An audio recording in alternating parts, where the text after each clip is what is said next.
Sorry, this is weird. I don't want to go down. Stop. No, stop. Let's move away. It has nothing to do with 1984.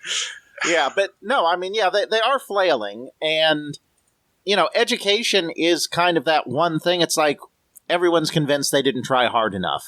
You know, they were trying to get these computers to appeal to housewives with things like, you know, checkbook balancing and recipe storage and all of this nonsense. And they're kind of realizing belatedly that they didn't really play up the education angle very much, which is why you get so many companies starting right now in education. And some of those companies end up being highly successful in education. But you know, a company like a Magic that's just flailing, I mean, the companies that were successful hire pedagogical experts, and Magic's just kind of throwing spaghetti at the wall. Yeah, I mean, we already talked about how they've accepted a contract. Basically, they've subcontracted themselves to do the home ports of the Star Wars arcade game for Parker Brothers. And these are the U.S. releases, not to be confused with Domark's later releases in Europe, which then get brought over via Broderbund. That's a whole nother story. Check out my interview with Don Daglow for that one. But yeah, and in here, I mean, they're also jumping on the bookware thing with all these text adventures and with arcade game sequences and stuff. It's kind of weird. Now, interestingly enough, the Another Bow and I, Damiano games will actually appear under Bantam Software's Living Literature label. And they release a whole bunch of computerized versions of games like Treasure Island and stuff. Yep. But yeah, it's, you know, it's just they're trying really, really hard. The Time Machine one I don't think ever gets released. It's just, you know, yeah, they're trying to reinvent themselves and it's not working. Absolutely. Speaking of successful educational game companies and companies diving into bookware, however, Spinnaker gets serious about bookware. Educational software maker Spinnaker has decided to go all out with bookware. At CES, they announced Windham Classics, a new label to make adventure games based on children's classics, including Swiss Family Robinson, Wizard of Oz, Treasure Island, Gulliver's Travels, and Wind of the Willows. Oh, sorry, got it wrong. It was these guys. I got the stories mixed up. These guys do Treasure Island. And the last two wouldn't make it to market, so Wind of the Willows and Gulliver's Travels. But not content with just the kiddie market, Spinnaker also founded Trillium, a new label to do bookware for grown-up titles, including Arthur C. Clarke's Rendezvous with Rama, Ray Bradbury's Fahrenheit 451, and Amazon by Michael Crichton. Yeah, I mean, this is the craze. I did an episode about this, and Jimmy Meyer on his blog Digital Antiquarian, since he focuses so much on adventure games, did a lot of study of this. This is the period where the book publishers are starting to panic and are like, wait a minute, is the computer the future of reading? Yeah. And a lot of the major publishers start taking a very close look at this market and trying to emulate Infocom's success without in any way understanding why Infocom was successful. Yeah, exactly. And it really is an issue of, are you appealing to the people who enjoyed the book? Are you appealing to the kind of person who bought one of these computers? And also, if you're taking really, really well-known books, well, what are you going to do that's going to really make it a new experience, or are you just going to go through the motions of the book? Exactly. And these are a lot of the questions these guys are running into, and that's one of the big problems with bookware. Now, interestingly enough, the word bookware is also being used by a UK publisher known as Mosaic Publishing. And they've been releasing original novellas attached to games. We talked about another company doing something similar a few months back. So they're not licensing existing books. They're making completely new books. Right. And the novellas are basically like a starting point for it. And then once you're done with the novella, you jump into the book, into the game. Yeah. And their latest is known as The Width of the World, and it gets both panned as a novella and as a game. Hooray! Yeah, because, it's neither novella is good nor is the game good. So, kind of screwed on both fronts. But you're right. I mean, the idea is, well, what do we do? Because on one hand, a lot of these systems don't have enough memory to really do a novel's worth of data. I mean, we're going to see this for years to come. If you've ever tried to play Wasteland on a C64 or an Apple II, you need to have the manual with you because most of the dialogue in the game is in the book. So, yeah. Weird. Indeed. But not everyone is giving up on more traditional kinds of video games as Activision to distribute GameStar. Oh, yes. This is there's a whole mess of these things going on right now. GameStar, famous for their computer sports games, has signed a deal with Activision to distribute their games. This includes existing titles such as Star League Baseball and Star Bowl Football, as well as upcoming titles like On-Field Football and On-Court Tennis. Yeah, I mean, this is, once again, Activision trying to pivot and figure out what to do in the post-VCS world. And, Magic's getting weird about it, whereas Activision is going much more traditional with it, which is, we have a big distribution network. We can leverage this and perhaps take advantage of some of the other movements going on in the computer game market, as in the case with GameStar here, which, of course, they would end up buying, not too terribly long, a couple years after this as well. But, yeah, Activision's trying to figure it out as well and doing it in a slightly different way. Yeah, and this idea of using that distribution channel, I mean, Magic had a distribution network, but they've decided to dump it entirely. And Activision is now trying to leverage it. I mean, as soon as Atari goes bust, they're going to pick up the Lucasfilm games for distribution.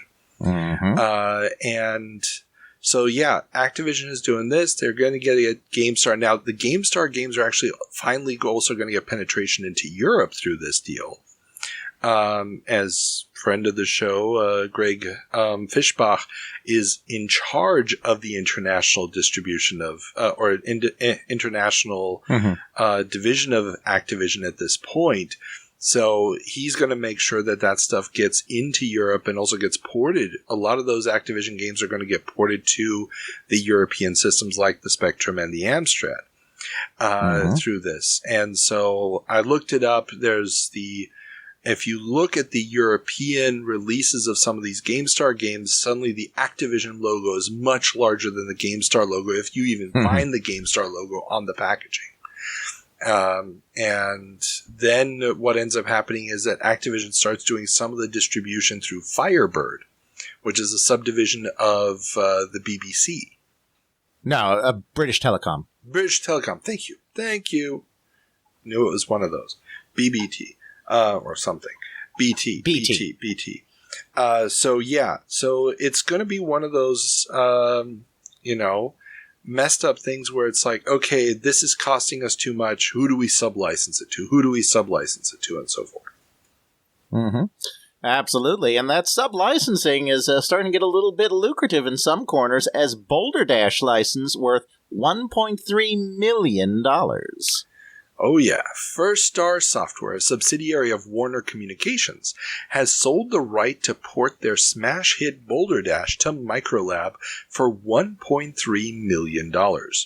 Microlab will be able to port the game to the C64, Atom, Apple II, and one additional unspecified system.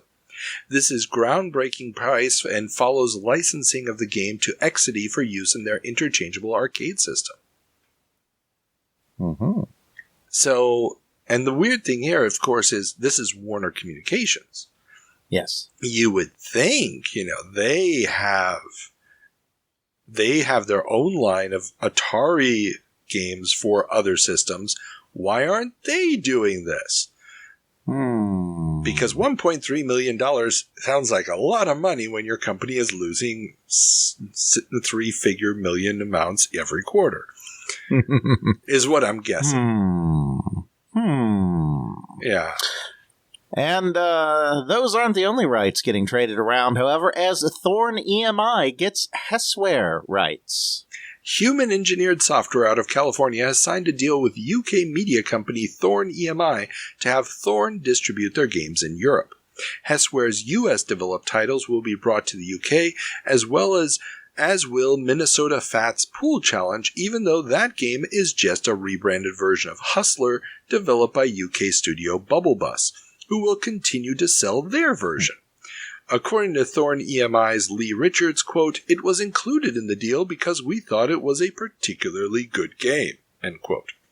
Hess is also the U.S. publisher of Jeff Minter's amazing output, but that was excluded from the deal.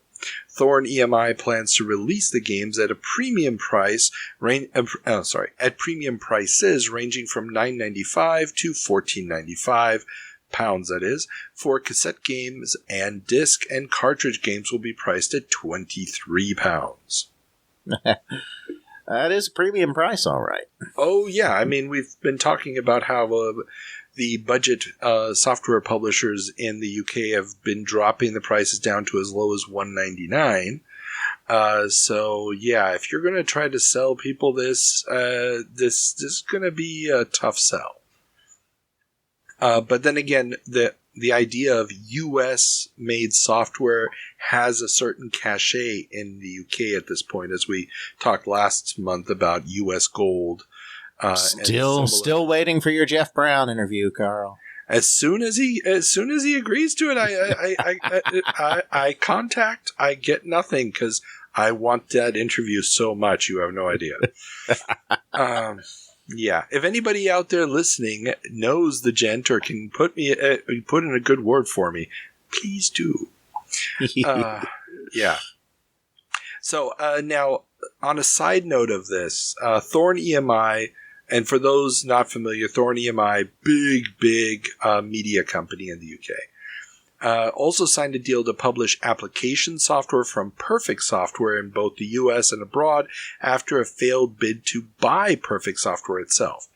And again, I include this just because we're seeing it's not just games, but also the concept of the software development company that is then selling their games to a publisher is becoming more formalized. I mean, we've always had, the bedroom coder sells their game to the publisher. That always existed. But now we're dealing with actual companies with whole teams of developers. And they're signing on with publishers.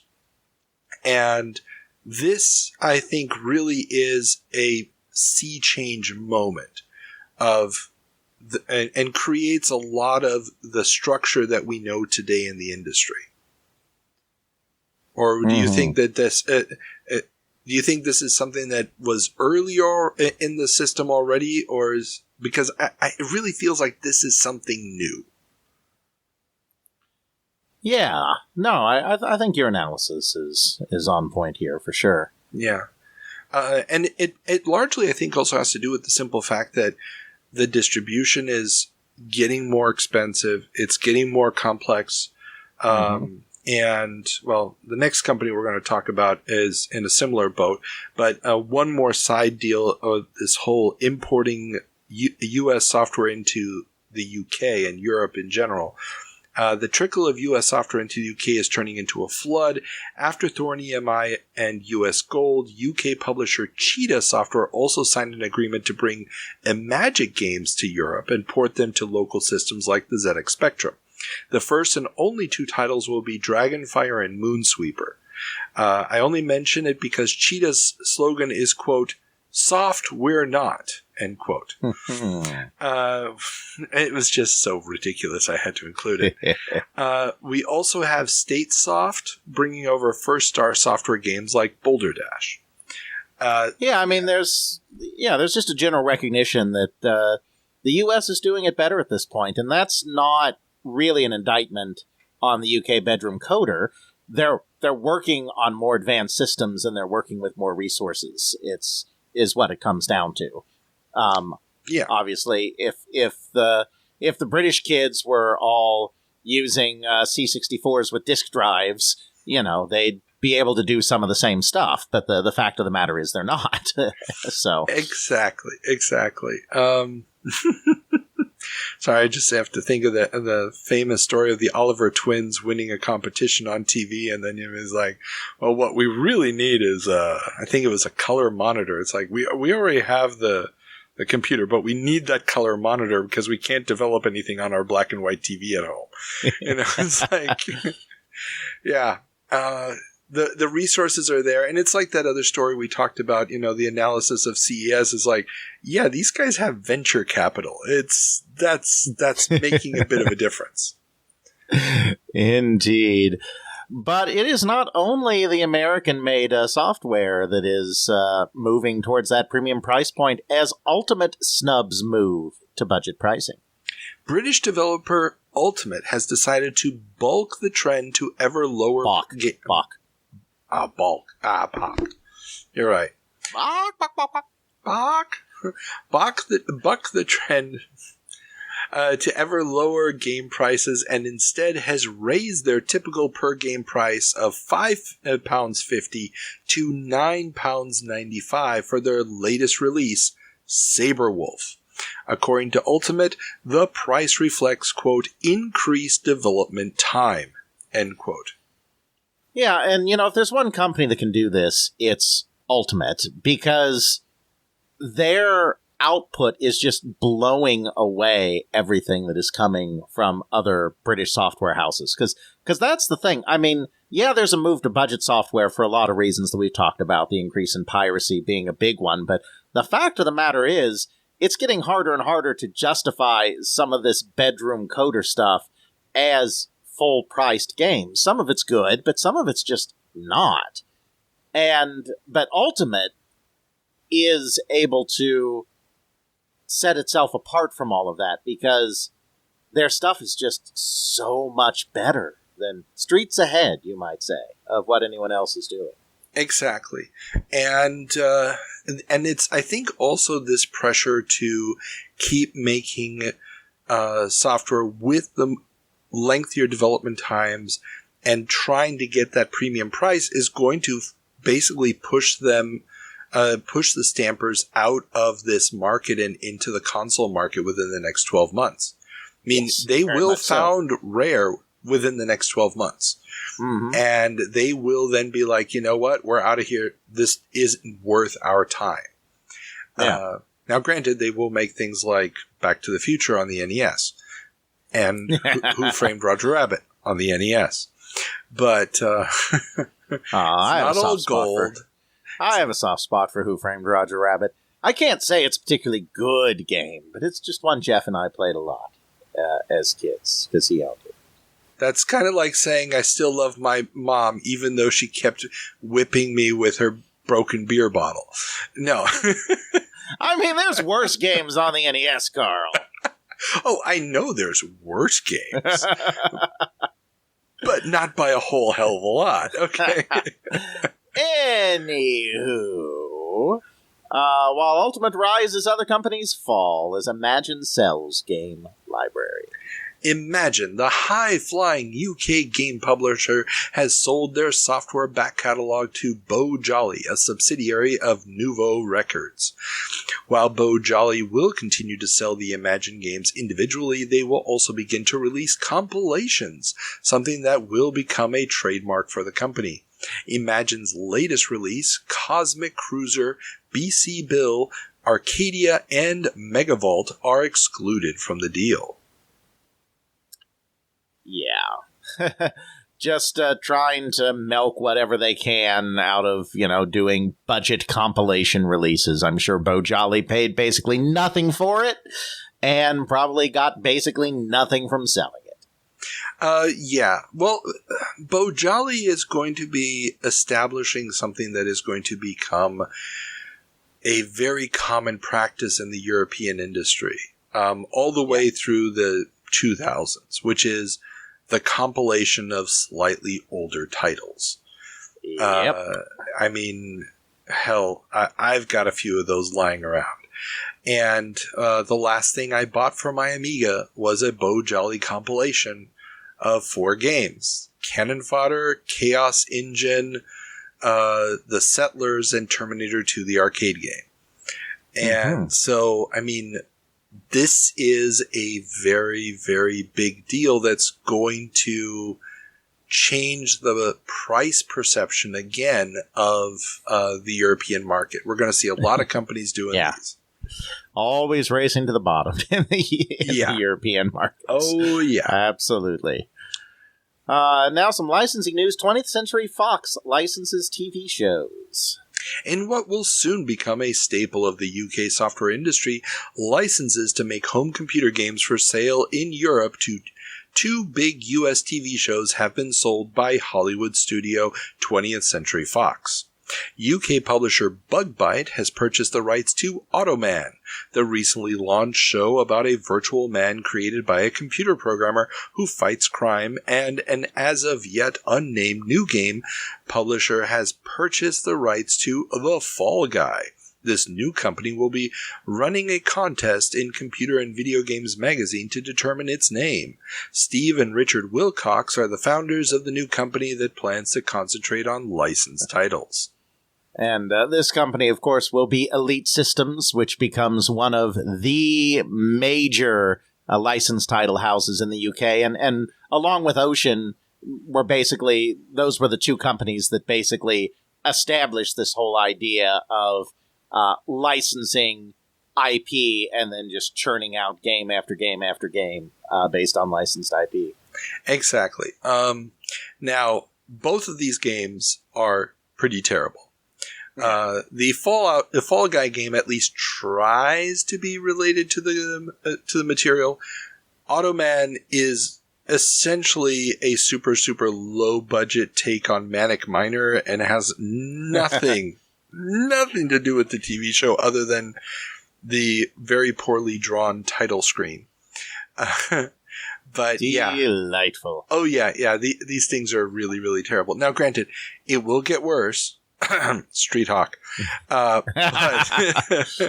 Yeah, Ocean hasn't started yet. Ocean hasn't started. Yeah, no. We're going to get some. The company started, but they haven't started doing their license stuff. And no. They make some licensed classics a little later, but that's later. That's later. The first one's Miami Vice, Knight Rider, Street Hawk. Oh, they're going to be bad. So bad. But this is the beginning of a major new trend in the United Kingdom, and the Wilcoxes will be at the heart of that trend for sure. Oh yes. Airwolf. Meanwhile, in the United States, friend of the show Michael Katz is trying a different kind of licensing as Epix announces Activity Toys. Epix will be showing off a new category of titles called Activity Toys, with the first 3 titles being Barbie, Hot Wheels, and G.I. Joe. Yes. Now, as you know, because you have, like myself, interviewed Michael Katz, this was Mike Katz's baby, this concept of games that really didn't have an end that you could play with like your toys and just return to over and over and over again. Yes, and the programmers had a bit of a hard time wrapping their heads around this. The Barbie game is an exceptionally egregious concept here, and I'm actually, as we're recording this, also doing an interview with Jeff Johanningman, who was the programmer for the action figure side of the G.I. Joe game, and he tells this story very, very well, so come back and listen to that. But when he was first brought on to work on this, and he asked, well, what is this Activity Toys concept? The other programmers just said, well, just make a regular game, just don't add any points, and there's no ending. Which I don't think really encompassed what Michael Katz was going for. The Hot Wheels game and the Barbie game totally missed the point. The vehicle section of G.I. Joe misses the point. Jeff's action figure version, the a one-on-one arena deathmatch game with the G.I. Joe characters is brilliant. And it's just freaking brilliant. Each character has there's a whole bunch of different stats that are different, create very different play combinations, and it really does feel like, okay, I'm going to be this guy, you're going to be that guy. Let's see, what happens. That is the game mechanic that you could sell, and you could sell really, really well. As a single player experience, it kind of falls flat because there never is a sense that, you're actually succeeding. As a 2-player game, really, you're not going to get an experience like that again until Counter-Strike. That's how extreme this is.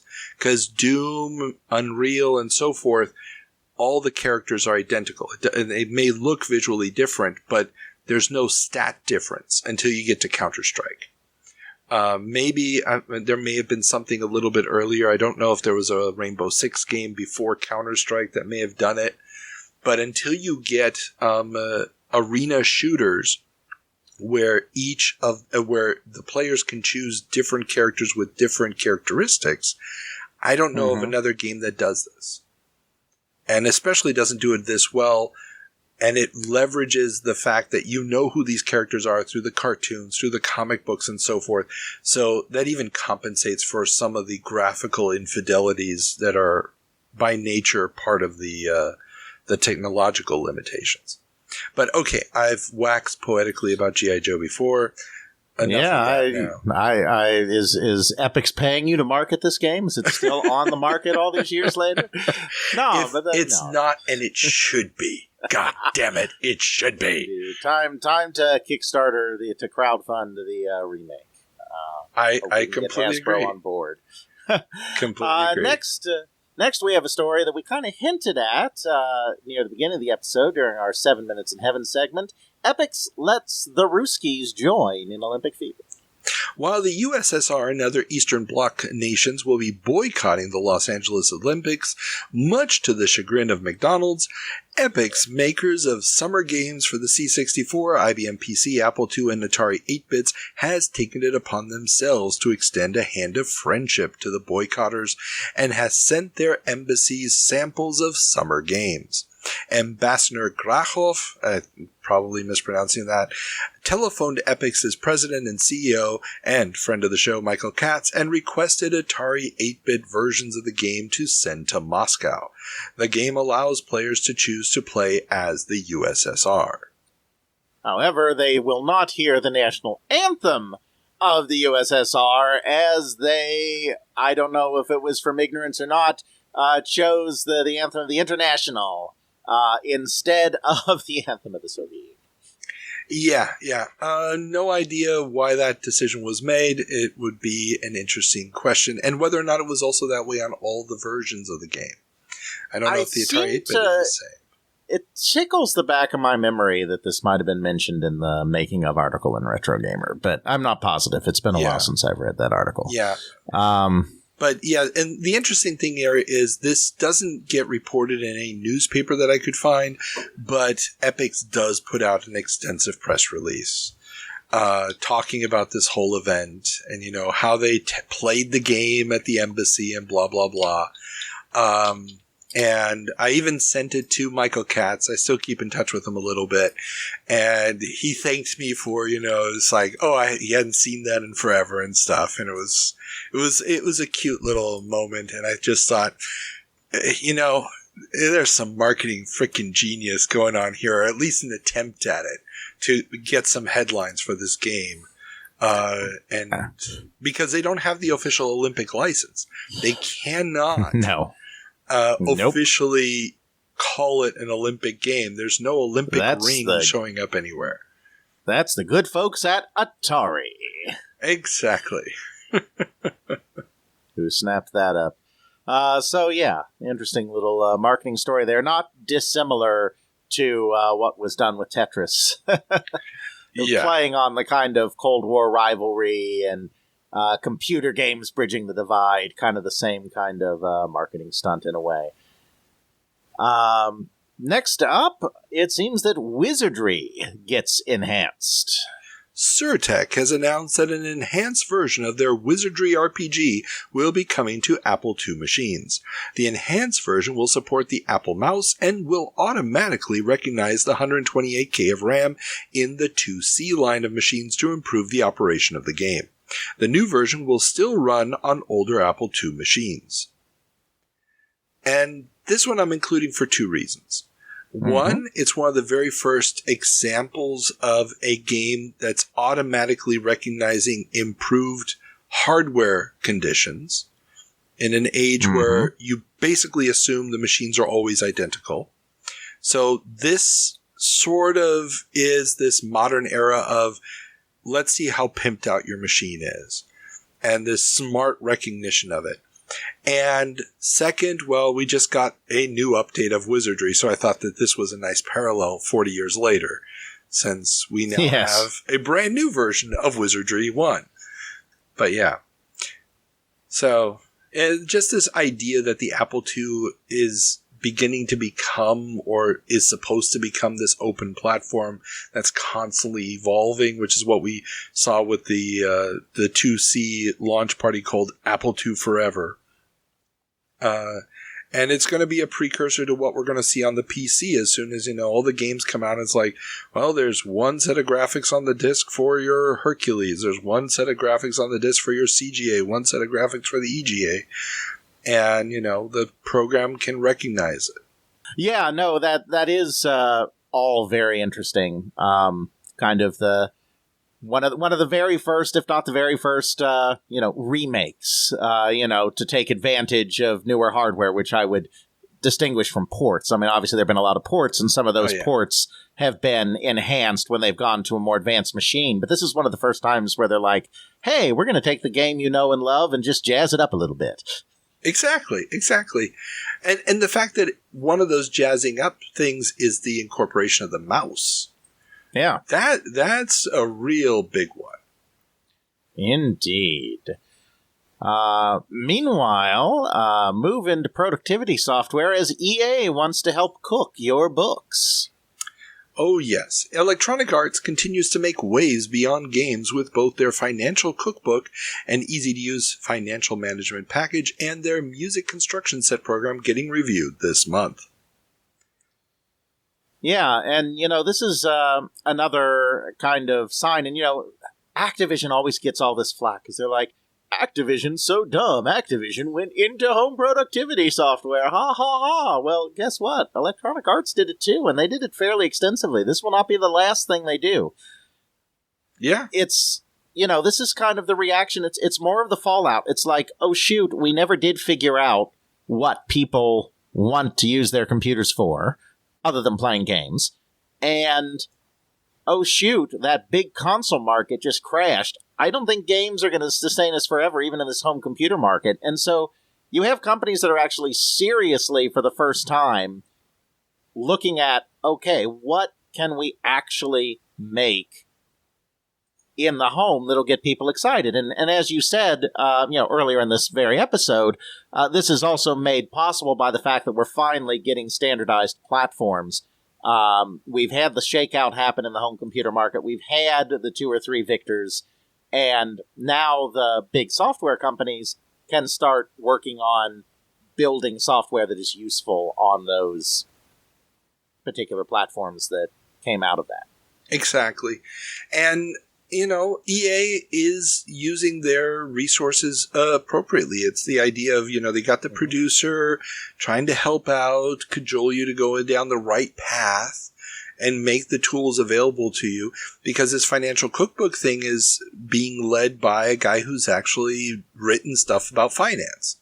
And it gets really good reviews. It's like, it's not, well, this is a spreadsheet, do whatever you want. It's, oh, you want to do this? You want to save money on your taxes or something? Here, let's walk you through it. You choose from these 10 options and then go from there. It's an actually very interesting program. I booted it up very briefly, and I have to say I was kind of impressed. Mm-hmm. Very cool. Yeah. And but it's not just the computer game makers that are trying to figure out new uses for the computers now that the dust has settled on the wars, as Rand McNally wants to search your roads. Road Search is a new program for the Commodore 64 from map publisher Rand McNally. The program allows users to plan out the most efficient path from one city to another from a database of over 400 in the US and Canada. Yeah. Okay, I booted this one up as well. Oh my freaking God, please shoot me. Yeah, this thing is just a goddamn nightmare. And I had it set on turbo. If it just the load times every time you tried to do something, it was just this monstrous, absolutely monstrous thing. So the cities, you don't really access the cities directly. You have to go into a database section where you put in the name of the cities. It pulls up what it thinks might be what you typed in, and each city that it has in the database has a 3-digit number. Then you have to write down those 3-digit numbers. Then you put those into the program to try to figure out where you're going to go. I could not make it just give me, for example, a path from, I wanted to go from Fort Myers to Seattle. Fort Myers, Florida, Seattle, Washington. And then suddenly it's asking me, well, which path do you want to take? Do you want to go up I-5? And I was like, you tell me. What is this I thought all about? you were supposed to. Yeah.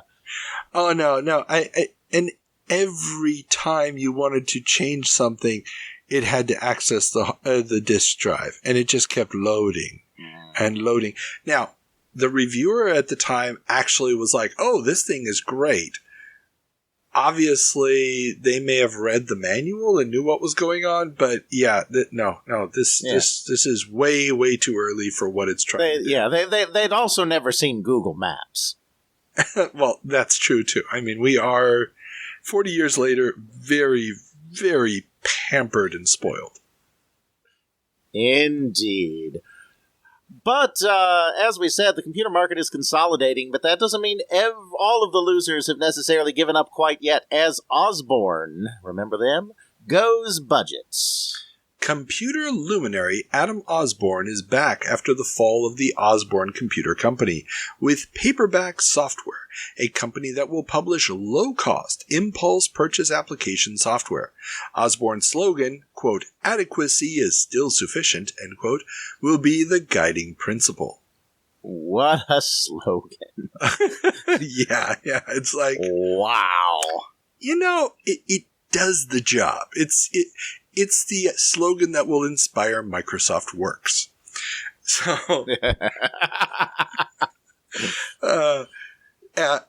so the idea here is that you're going to be able to be waiting in line at a bookstore. You've got your latest, whatever novelist was big at the time.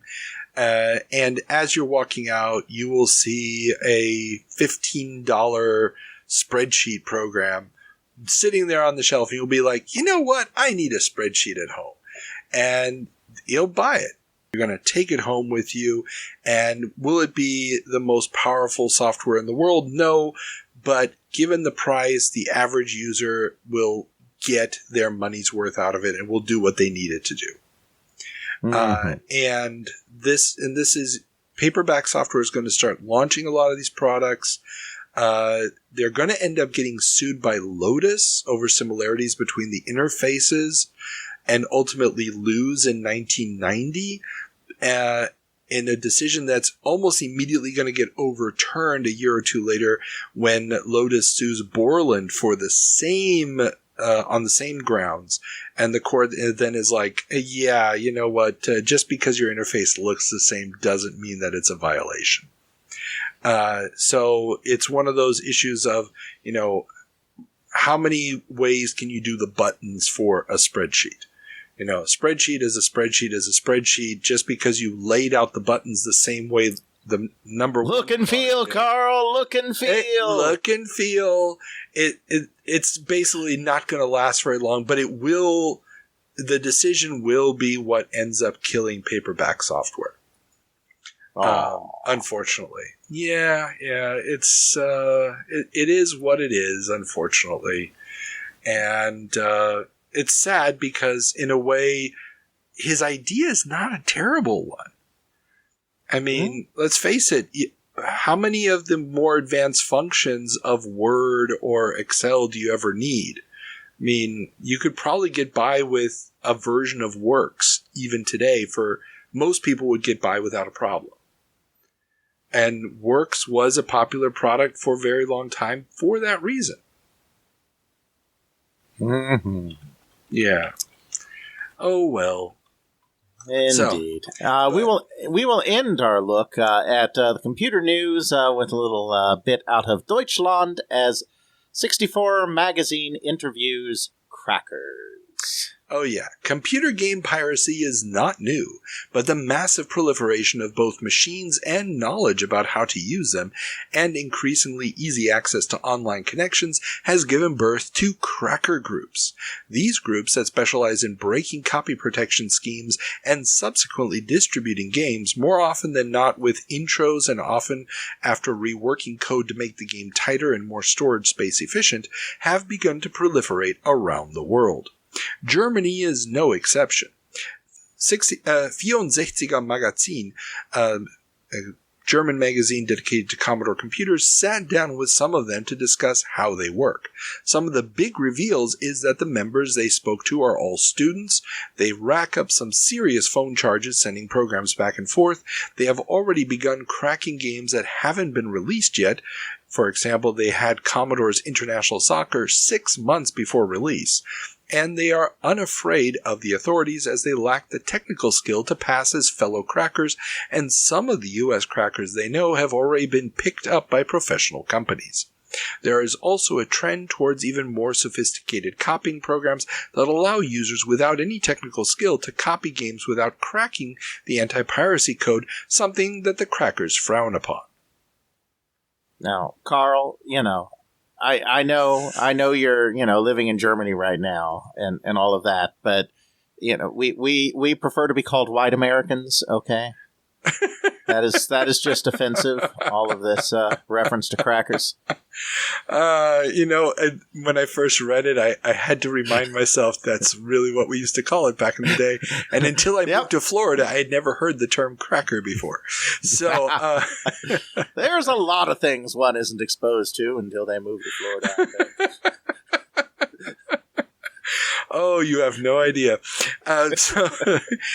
So for everybody who it doesn't remember these days, a cracker were those...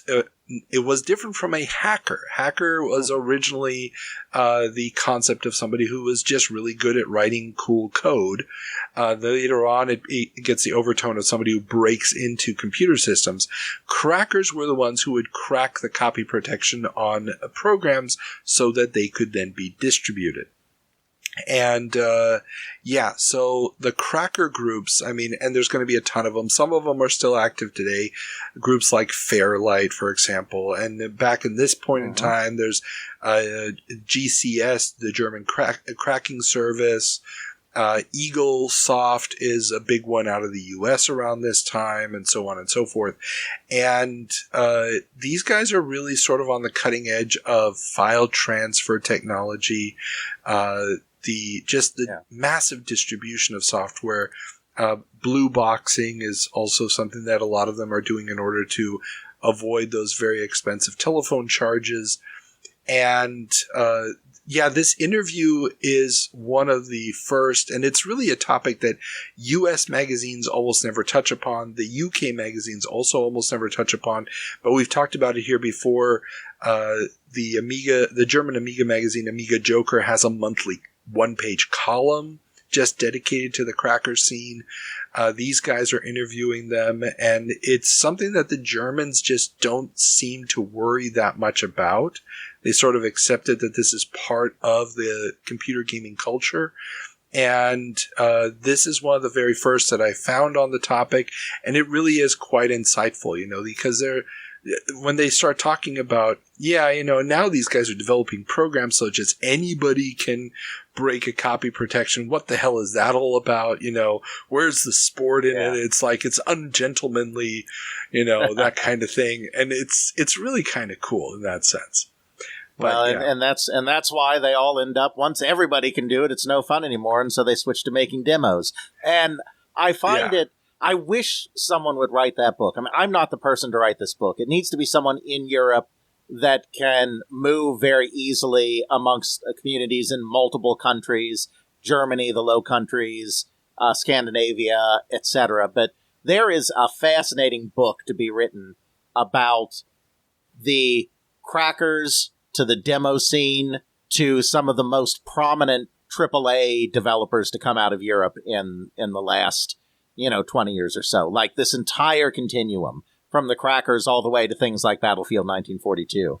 And I wish someone would write that book. I am not the one to do it, but someone needs to. That is true.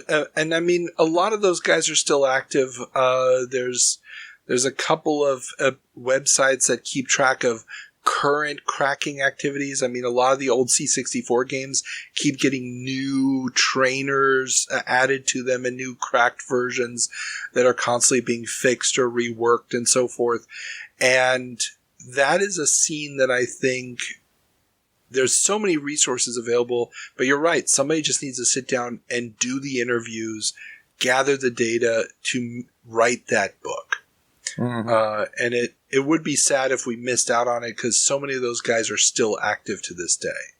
Absolutely. Yeah. All right. Well, that ends our computer news. Moving on to a little bit of online news now. Bell South looking to team up with Commodore.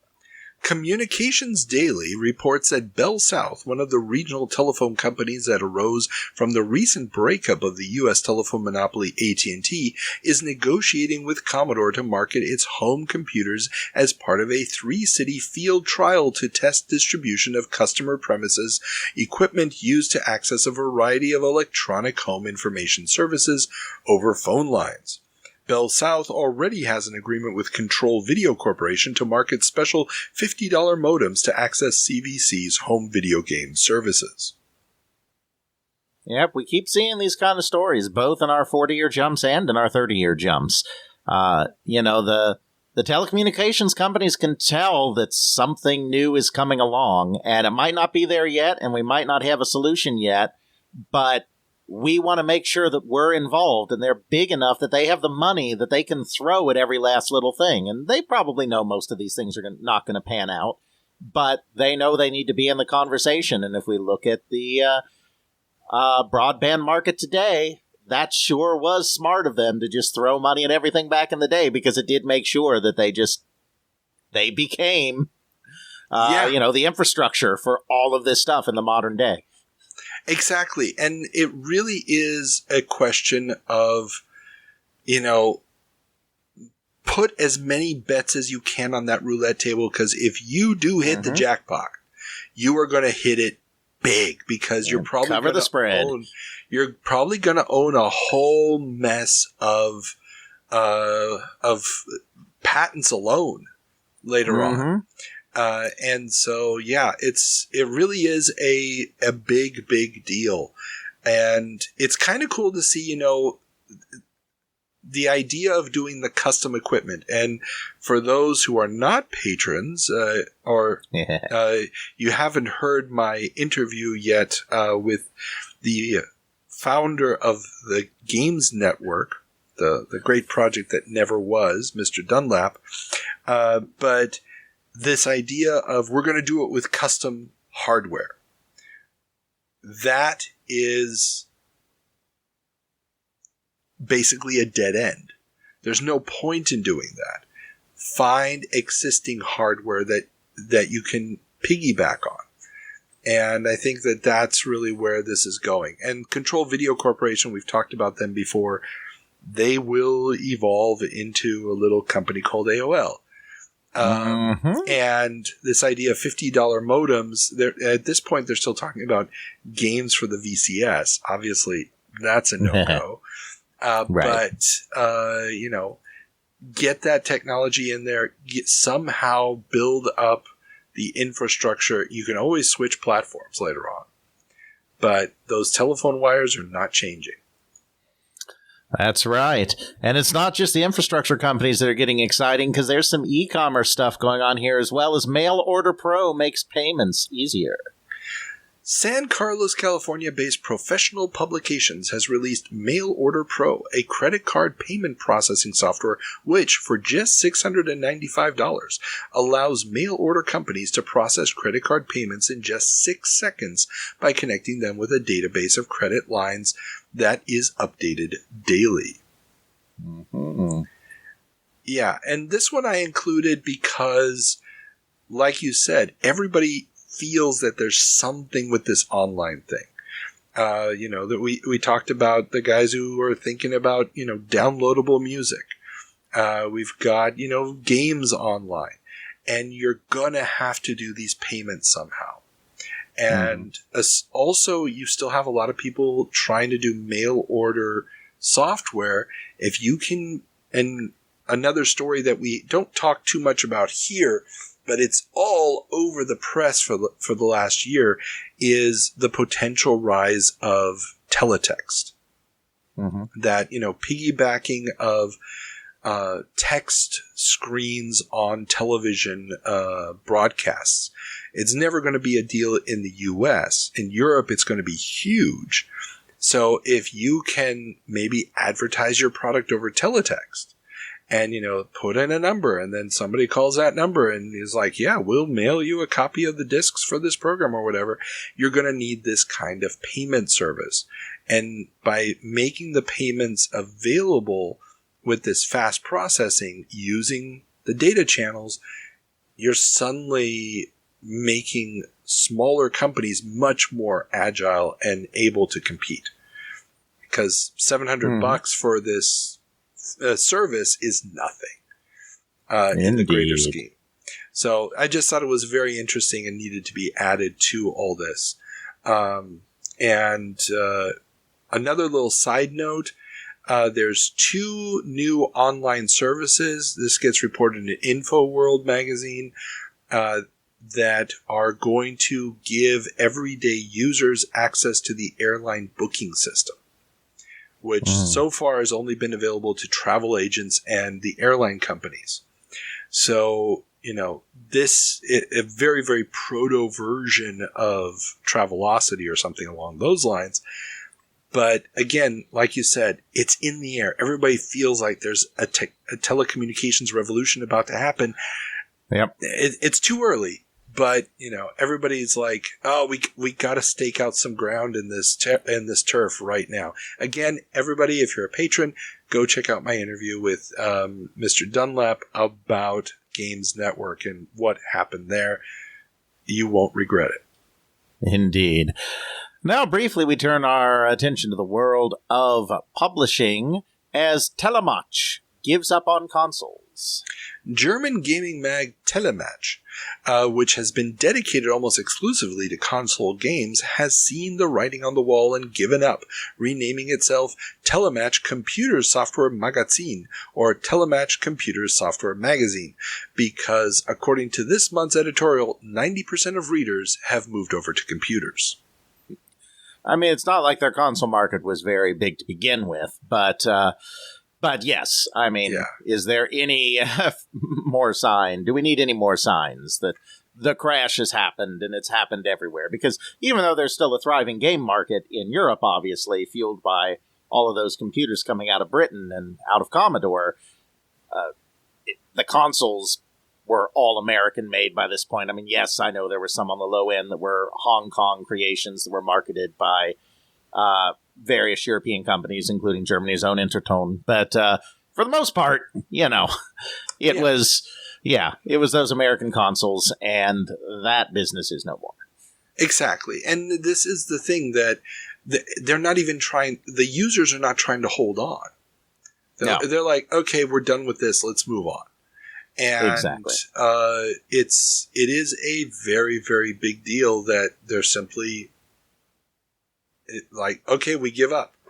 And it's happening worldwide. We talked a few months ago about it happening with Computer Entertainer, and now Telematch is following suit. Indeed. Turning our attention now to a few legal stories, we start with Dennis D. Groth settles. Atari executive Dennis D. Groth has settled with the Securities and Exchange Commission over allegations made by the SEC regarding insider trading. Groth is alleged to have used his inside knowledge that Atari's fourth quarter in 1982 was going to be a disaster to sell Warner shares before the news hit. Groth denied the allegations but said that he, quote, reluctantly agreed to this settlement in order to avoid further litigation expenses, end quote. Groth did not make an admission of guilt and paid $154,000 and surrendered 2,925 shares of Warner common stock, as well as stock options for 13,333 shares.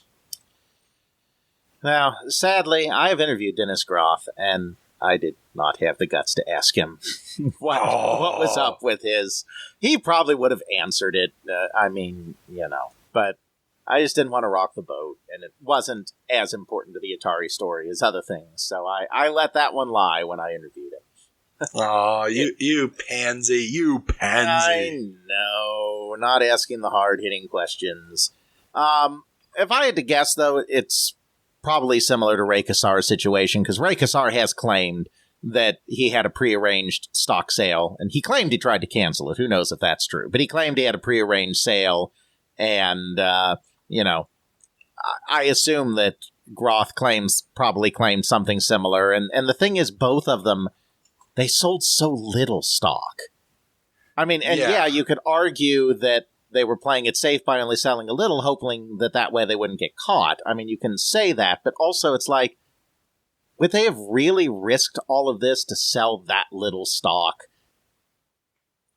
And I think the answer is no. Yeah, these guys were sophisticated. They if they were going to try to do this, they could have covered their tracks better.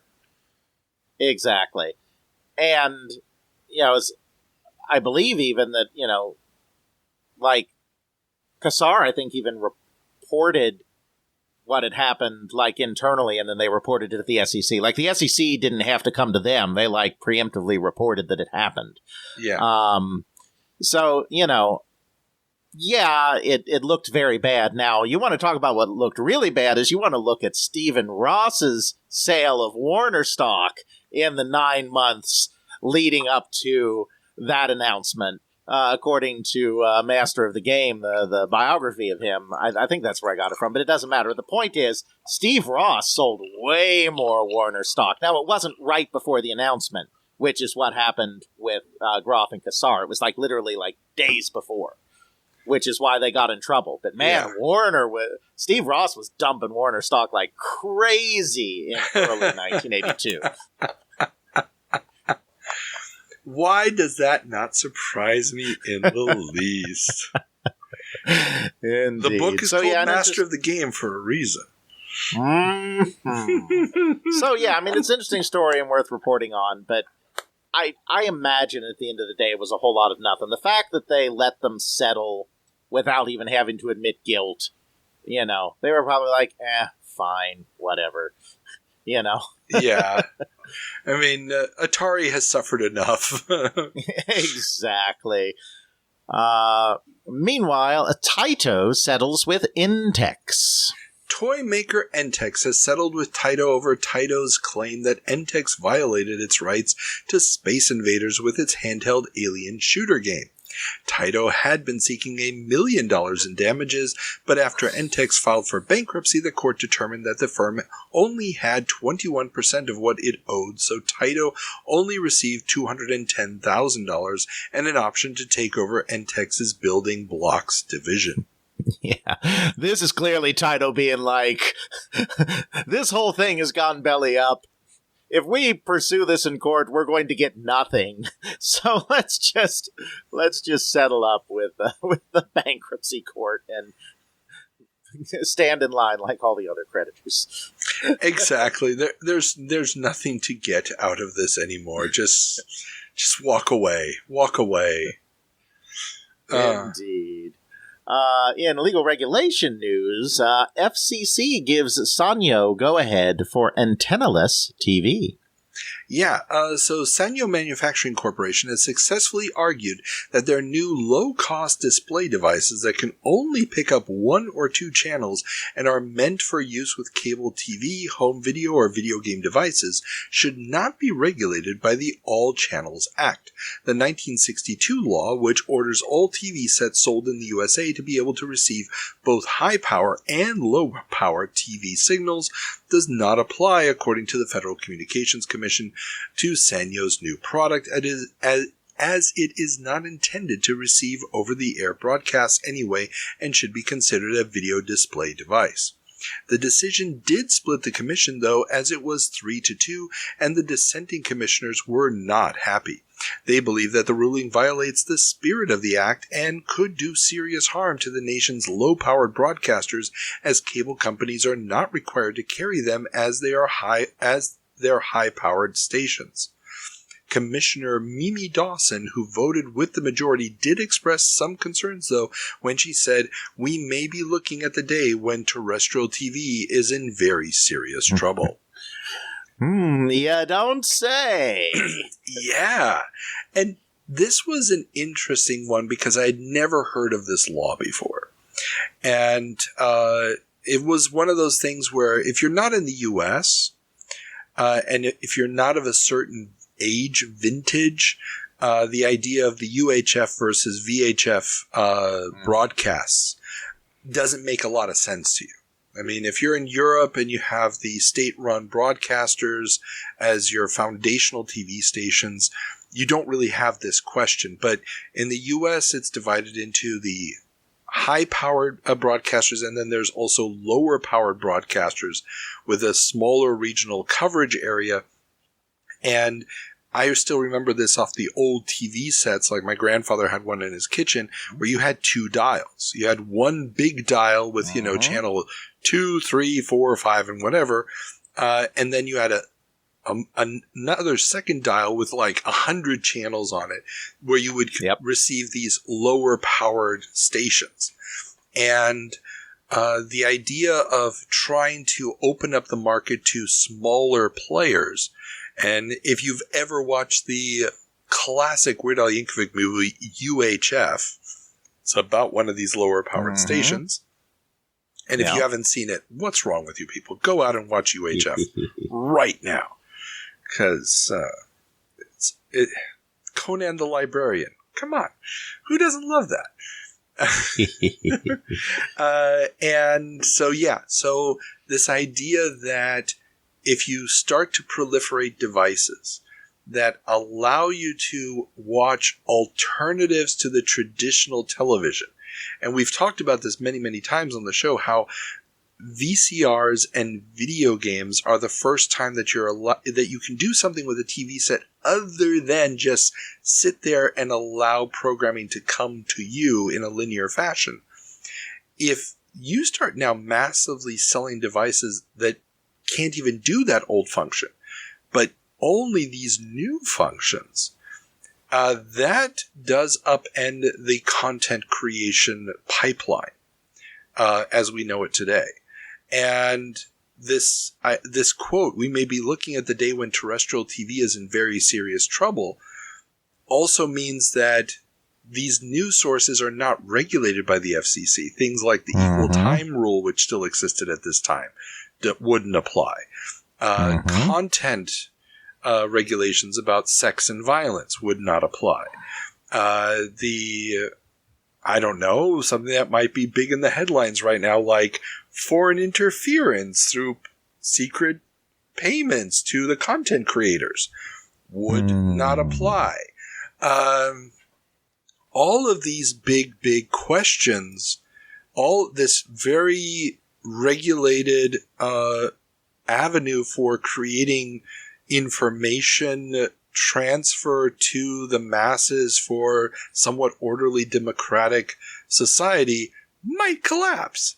And these are some of the actual concerns that they're having at this time as this product is being passed. I mean, they're not foreseeing YouTube yet, but they know that this would upend everything unless there's an alternative series of regulations. Indeed. Sorry. So when I saw it, I was just like, my mind raced for like 2 days as I was trying to go through, okay, what are these laws? Why were they created? And what are the repercussions of bypassing them? And now you know what Dale's life is like all the time. Yeah. Hi, Dale, in case you're listening. If you ever want to do a special on the Old Channels Act, oh, God. Oh, we will do this. Please. Don't encourage him. Do not encourage him. Yes, I want this. Okay. Moving on to the next headline. Tax breaks may be hurting home computer sales. The New York Times reports that computer industry experts have said that current tax law, which allows for fairly large deductions based on the purchase of a computer when intended for work at home or financial management purposes, benefit the makers of more expensive computers to the detriment of those making cheaper machines. Purchasers of expensive IBM or Apple machines can expect to have 30 to 50% of the cost of their machines returned to them in the form of a tax break, making the machines more desirable than cheaper systems from the likes of Atari, Coleco, and Commodore, which, especially in the case of home finance management, would probably do the job just as well. Experts say that some of the softness in the home computer market is currently attributable to this tax structure, and any change to it would have a much larger impact on the makers of more expensive machines, which, of course, both Apple and IBM claim is not a factor in their customers' choices. And how dare people have the financial wherewithal to buy fancier, more capable machines? We should get rid of these tax breaks so that they have to live in the gutter with Coleco and the Atom. Well, the idea here is, and this is coming right as Ronald Reagan, Ronald Reagan's been in power now for a few years. His economic policies have basically fallen flat. There were a ton of tax breaks put in early on because trickle-down economics was going to save us all. They haven't really worked, and now there's some thought about, well, what about getting rid of those tax breaks? Yes. And that is actually the context of this discussion, because if you did get rid of those tax breaks, and somebody was like, well, I need a computer to do the finance for my small business. Do I just get a spreadsheet for a C64, or do I really spend $2,500 on an IBM XT? And that is the consideration here. I mean, we just had Hessware release. What was the name of the spreadsheet program from Microsoft at the time? Not MATLAB. Multiplan? Yeah. And that just got ported to the C64 in a very competent fashion. In theory, for the average small business, we're talking 3 or 4 person company, perfectly acceptable. Yeah. So this argument, I don't know how grounded the numbers are for this, but I can definitely see how this would make a difference, and may also explain some of the difference with what's happening in Europe. If you're not getting 30 to 50% of the cost of the machine back in taxes, now you're looking at cost and power of the machine, and suddenly you realize you don't need an IBM PC. But this is basically a free giveaway to anybody buying these big machines. And it wouldn't be the first time Apple was, taking advantage of tax breaks in order to sell their machines. As we have spoken about several times on the show in the past. But, oh well. Indeed. All right, well, I think that wraps up the legal news. Moving briefly on to retail items, Computerland goes to China. Computer retail chain Computerland is negotiating with the People's Republic of China to create a partnership to open retail stores in the country. Initial approvals from the U.S. government to ship demo units to China and to train Chinese personnel have been granted. Now, I couldn't find any real good sources on how many stores, if any, they actually opened. But InfoWorld did talk about how the chain had already shown stuff at a show in China, and that it looked like they were going to be able to move some product over there, but there's really no idea of numbers and so forth. The wiki page for, or I think it's the wiki for Computerland, does mention stores in China, but, take that with a giant grain of salt. Mm-hmm. Yeah, and, this is not a surprise that this is necessarily happening right now, because we are kind of right in the middle of Deng Xiaoping's economic and political reforms within China, where he's trying to open the country up and modernize the country in the wake of all of the disasters of the Cultural Revolution and the Great Leap Forward. That, of course, is going to end rather spectacularly in the Tiananmen Square riots in 1989. But this is kind of the first period where China is really trying to embrace some more modern ideas, not getting into dogmatic things. Even if you think communism is a great idea, there's no doubt that China at this time was very backward in many, many ways. Oh, yeah.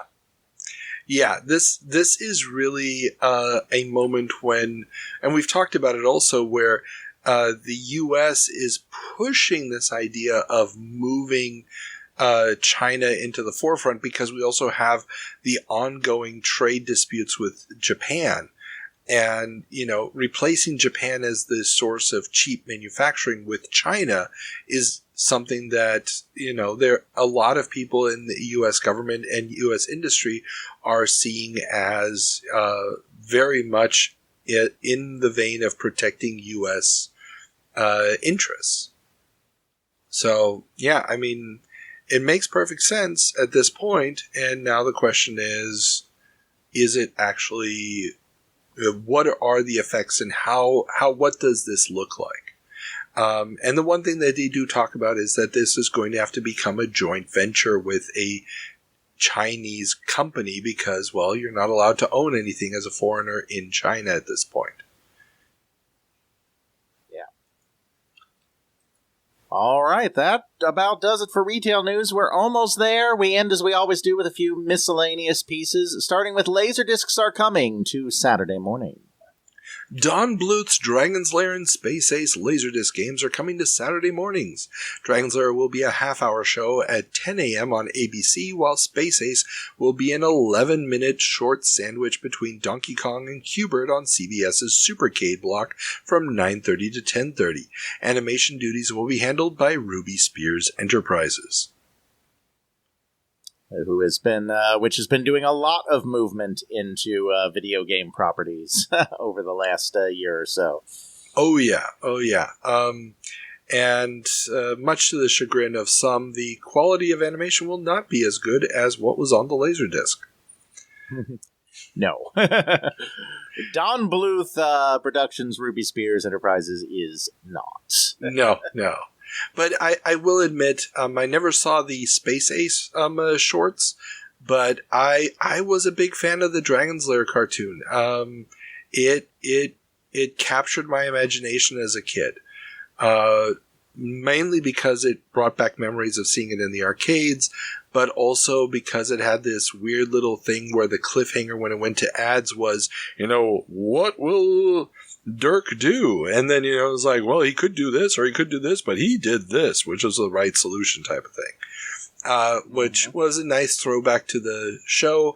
And you didn't have a tremendous amount of fantasy stuff on TV yet. Dragon's Lair is going to become Dungeons and Dragons is going to be coming around the same time. Occasionally you'd get a rerun of, and we talked about this before we started recording, the old adaptations of Return of the King and so forth, The Hobbit and Lord of the Rings. Would you say the Rubik's Cube cartoon would count as fantasy? No, that was just mental torture.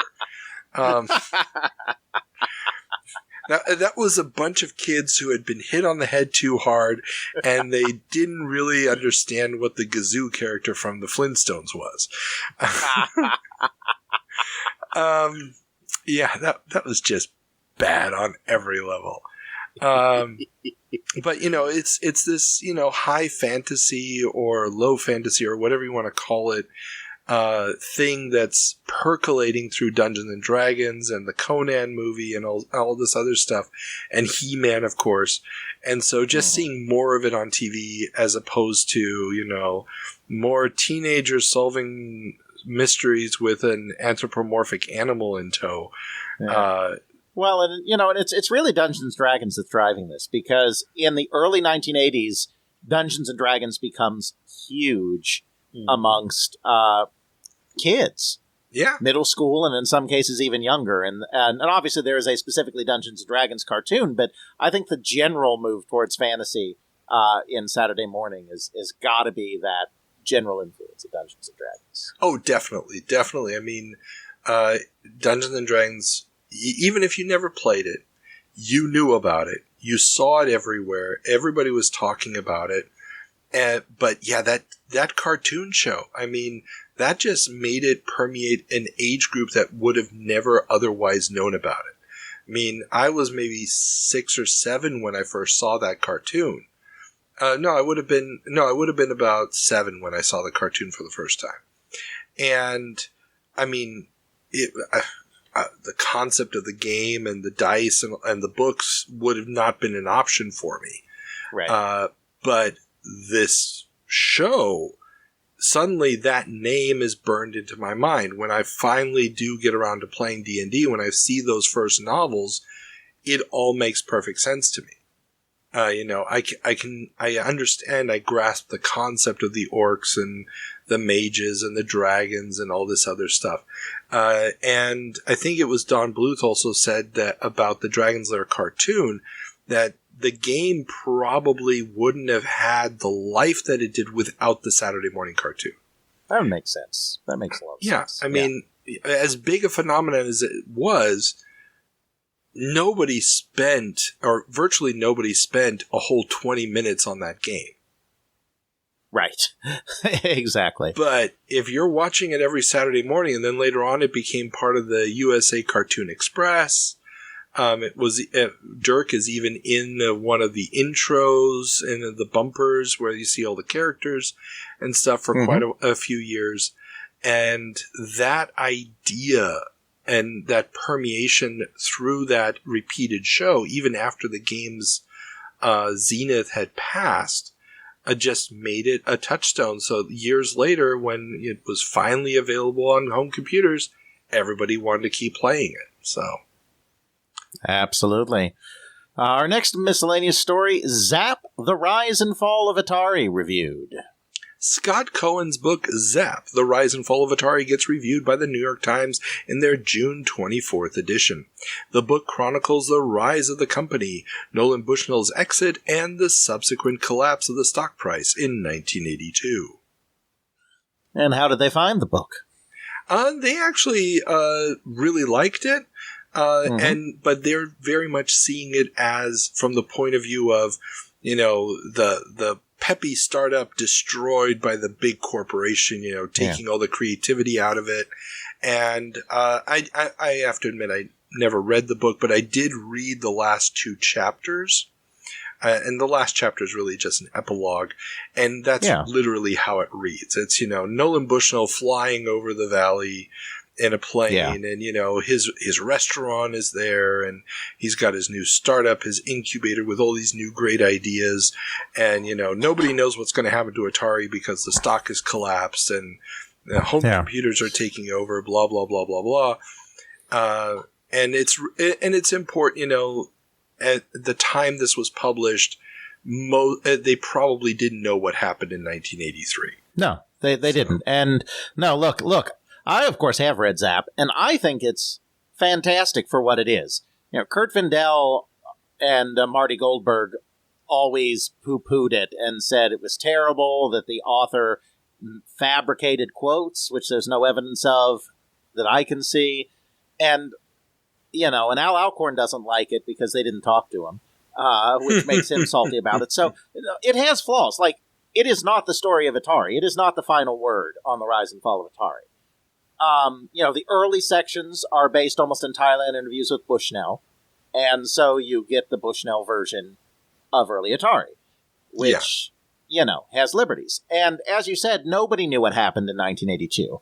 And so his entire last chapter where he's speculating on all the problems at Atari is complete hogwash.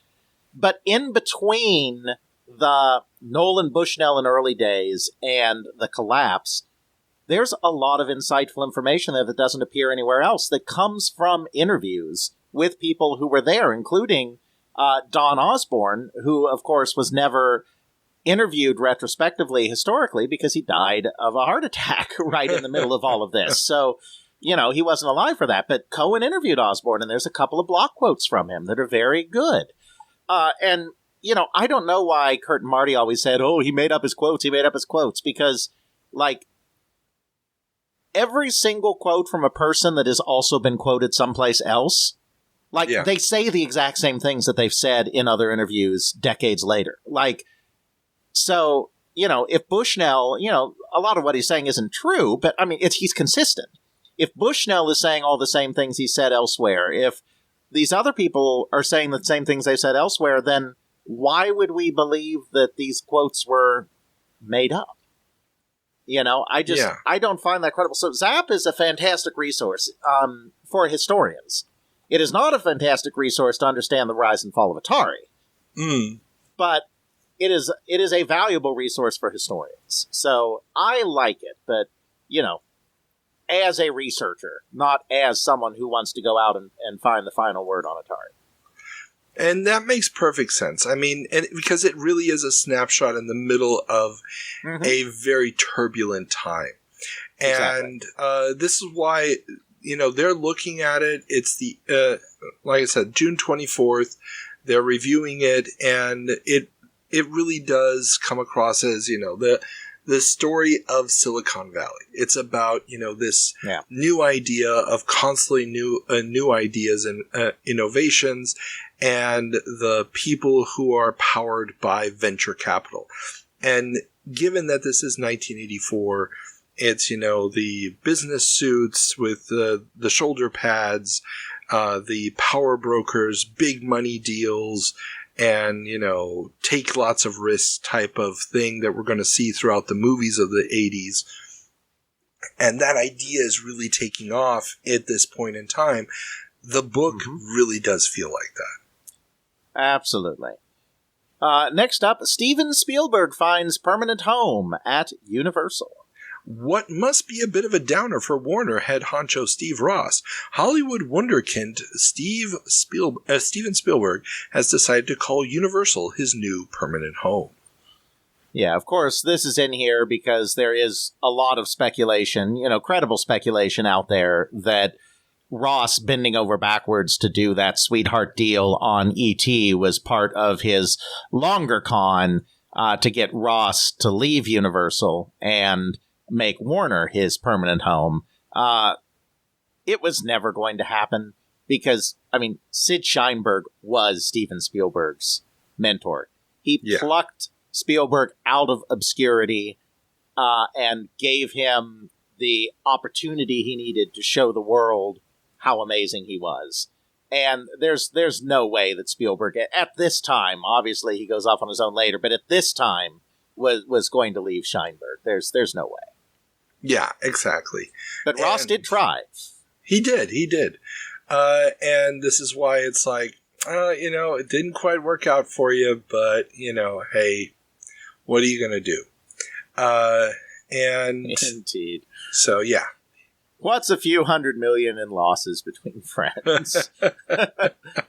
Yeah, and we don't know for certain that that's why he made that deal, but we do know, it is true that he was courting Spielberg at the time. He was doing other things outside of Atari that were designed to court Spielberg, and so it only makes sense that giving him so much money for E.T. was part of that same push. Yeah. Or at the very least, it meant that Ross didn't want to worry about those details and, just wanted to please. Even if that wasn't specifically like, hey, look at what we're doing for you, isn't this great? It was certainly just let's not bother Steve. Let's just, Steven, let's make him an offer he can't refuse. So, yeah. Yeah. Yeah. And since we're talking about movies, I'd be remiss if I did not mention that June 1984 saw the release of Ghostbusters. Because if I don't mention it, we will have problems, and we will probably... Did you ever play the C64 game? No, never played the C64. Okay, there's a 7 minutes in heaven that we have to do. Okay. Sorry, just had to mention it because otherwise somebody will come after me.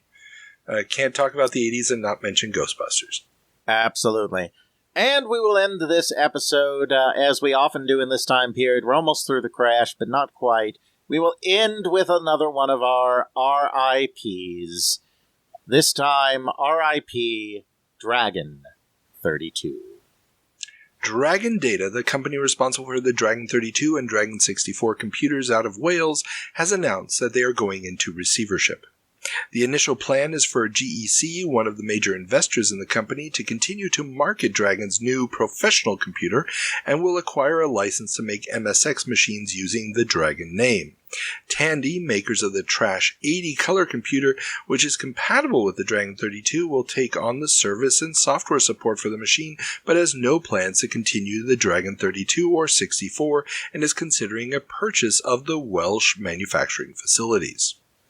While the Dragon 32 and 64 assets will end up being sold ultimately to Spanish company Eurohold SA, and variants of the Dragon 64 will be made until 1987, this will mark the end of the Dragon 32. Yeah, and this is, standardization is coming in Europe just as standardization came in this time period in the United States. There were a lot of contenders to the Ultimate Champions, the Spectrum, and the Commodore 64, and to a much lesser extent, whatever the Acorn is trying to peddle. Most of those were from other countries, but Dragon was an example of another British computer, and it's like, there's not a place for it where you can go super cheap and have a wider variety of game software with the ZX Spectrum, or you can throw out just a little more, and have a far superior Commodore 64. There just wasn't room for this in-between kind of computer, just like these in-between kind of computers no longer had a place for themselves in the U.S. after the price war either. Exactly. You just can't have this many standards. Popular Computing Weekly, one of the weekly British magazines, when talking about this, is like, the makers of the Auric and all these other machines are probably looking at this wondering, okay, when are we up next? And they were all going to fall. Within the next 2 years, it's literally the BBC is still going to be in British schools, and then we've got the Commodore 64, the ZX Spectrum, the Amstrad CPC, and to a much, much lesser extent, the MSX. And absolutely. That's it. That's going to be the European scene until the 16-bit machines arrive. Absolutely. And, yeah. So, Well, Carl, we've done it. Once again, we have come to the end of another marathon episode. As always, it's been a pleasure. Carl, this is odd. We don't normally tune to the local news when we're in the time machine, but I am actually getting some breaking news here in 1984, June 1984. Breaking news. It appears Warner negotiating sale of Atari to Tramel Technologies Limited. What? Oh, okay.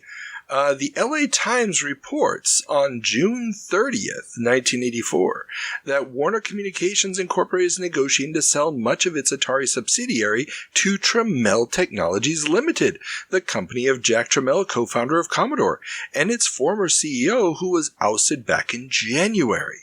The particulars of the deal are not yet known, but Tramel has looked at 4 or 5 companies since leaving Commodore, and, according to a source, a deal was worked on in May that fell through. If talks over the weekend are successful, Warner could sell the home video game and computer divisions and retain the coin-op division. Apparently, Tramel and 2 of his 3 sons are involved in the talks taking place in New York. My, oh my. Well, isn't this big news, Carl? This is very big news. I mean, we just heard about all the new products they're showing off at CES. The fact that they're getting ready to, lay off some more people to stabilize the situation. They've got new computers in the works. They've just announced the 7800. I mean, Atari was about to be turned around, and suddenly it looks like Warner is just going to sell the company?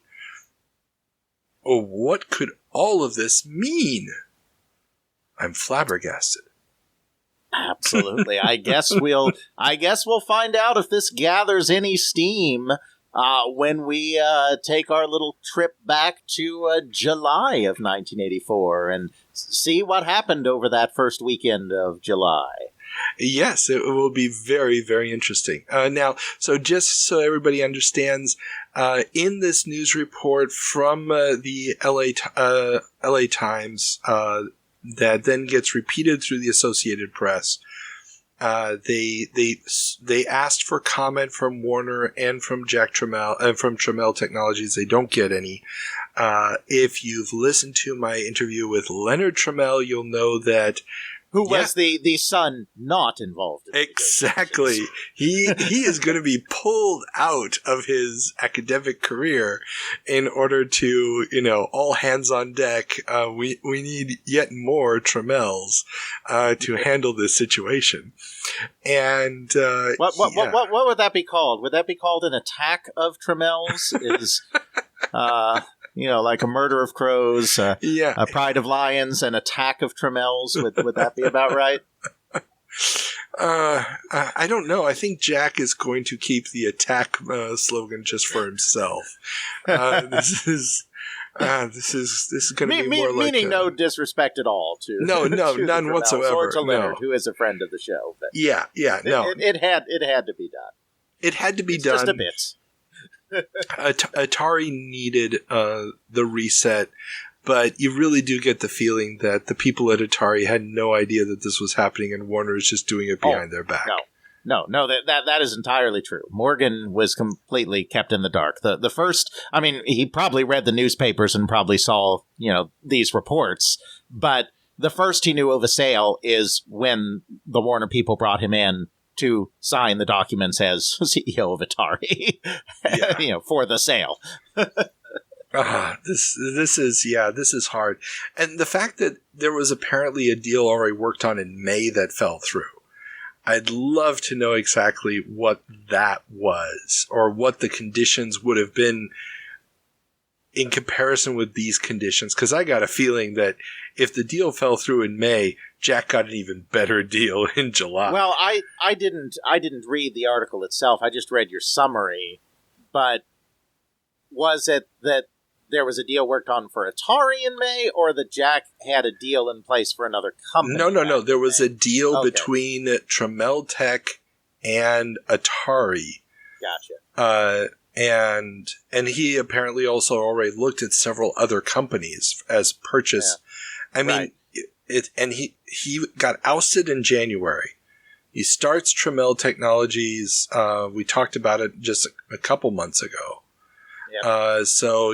Just last month. Last month, I think, was the founding of Tramel Technology. One sec, I can verify that by looking at the notes again. Yeah, Jack is back. May 17th. Yeah. May 17th was the founding of Tramel Technology. Yeah, so, this is all happening, and this is something Leonard also talked about. I mean, this is going super, super fast. He is not going to let any grass grow on this. But then again, almost everybody has left Commodore within only a couple of months. All the top executives have abandoned ship and have come over, and he doesn't have the money to keep everybody afloat. He needs to get this company up and running as quickly as possible.